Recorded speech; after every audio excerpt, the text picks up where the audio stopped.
final thing we need to be sure to understand before we move on is a little bit about the beginning of the European exploration of the New World, kind of up to Jamestown in 1607. Now, Europe was on the rise in the 14th, 15th, and 15th centuries.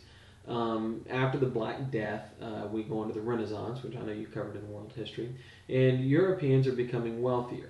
And one of the things they want as they get wealthier is spices. European food was incredibly bland. A lot of the things that make our food flavorful simply don't grow in Europe, like sugar and pepper. Salt is hard to come by in Europe, for example.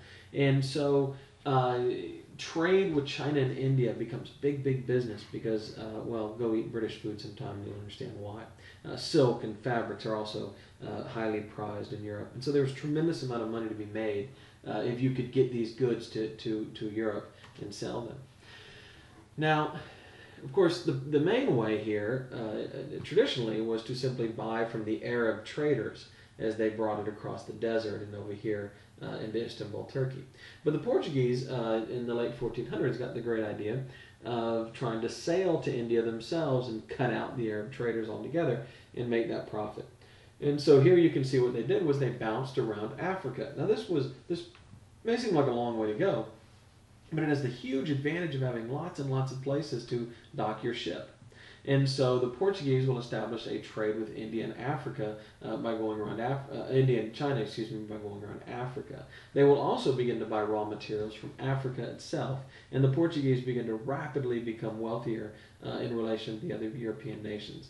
Well, everybody else in Europe gets jealous, and so they want their own trade route. Well, they can't really go around Africa because the Portuguese control that, and they would essentially have to go to war with the Portuguese to try to take those trade ports.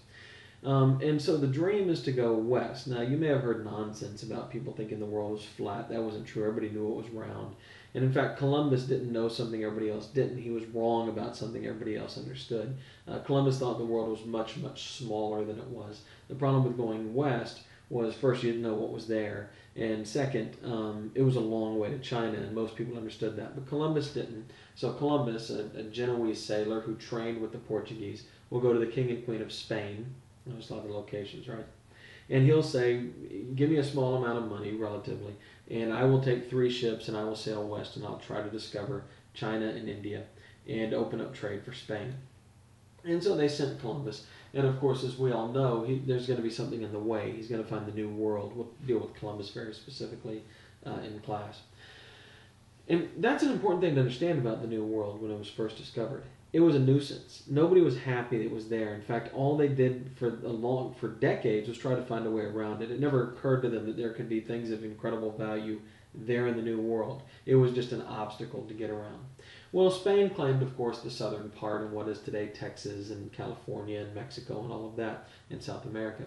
The other 3 countries that played a significant role in colonization are England, France, and the Dutch. Now, the Dutch aren't on this map, but I'll talk about them specifically in a minute. And we need to look at their experiences in the New World. But understand that the other 3 countries, England, the Netherlands, and France, were trying to find what was called the Northwest Passage. They wanted to see if they could get around North America by going to the north up here. Of course, you can't. It's iced in once the land ends.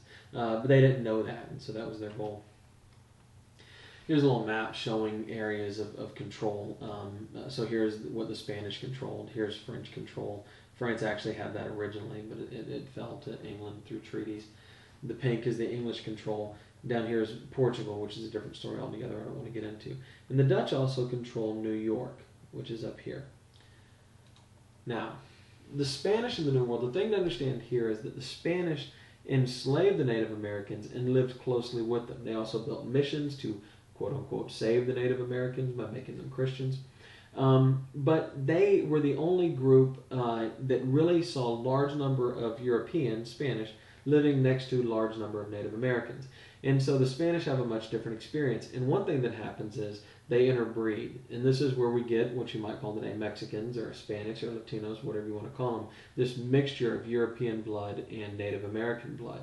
And that is far more common in the Spanish-controlled territories than any other part of the New World. But if you need to know one thing about Spain in the New World, it is that they worked closely and enslaved and married, in many instances, Native Americans.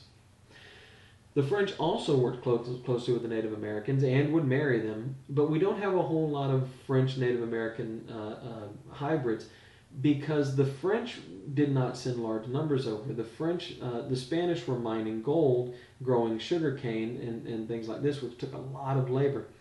While the French got involved in the fur trading business. And think about this. If you're operating a gold mine or a sugar plantation, you need lots and lots of people. But if you're trading for furs, you just need one person. And so the French tended to come over in very small groups or even by themselves, move to a Native American tribe, possibly marry a Native American woman, and then wait until the tribe stockpiled a bunch of furs, give them some goods from Europe, whatever it was, the Native American guns or blankets or beads or something like that, and then take the furs down to the port and sell them, and they made a lot of money this way. But the problem from the French perspective is there were never that many French people here, and so the French ability to control their territory is going to be a huge problem for them. Now, the third group, the Dutch, they had a different approach altogether. They actually bought the land from the Native Americans. They treated them with quite a bit of respect. And in fact, they famously bought Manhattan, the big island that New York is on, for $14 in gold beads. It's a great real estate deal, right?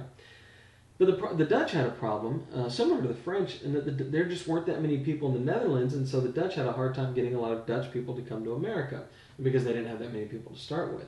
And so the Dutch opened settlement of New York to anybody who wanted to come, and so there were plenty of people from England and France and Spain and all over Europe. If you wanted to come to the New World, you very likely would go to New York. By the way, New York had one of the world's great natural harbors, so it instantly became a very successful port. And New York City, from the very beginning, was one of the most cosmopolitan places in the world. Cosmopolitan means there's all different types of people. There are races, religions, everything. And you could find people from every country in Europe, people from the Middle East, the Far East, Africa. I don't mean slaves, but Africans, Jews, Muslims. Anything you wanted, you could find in New York City right from the beginning. And of course, it's very much that way today.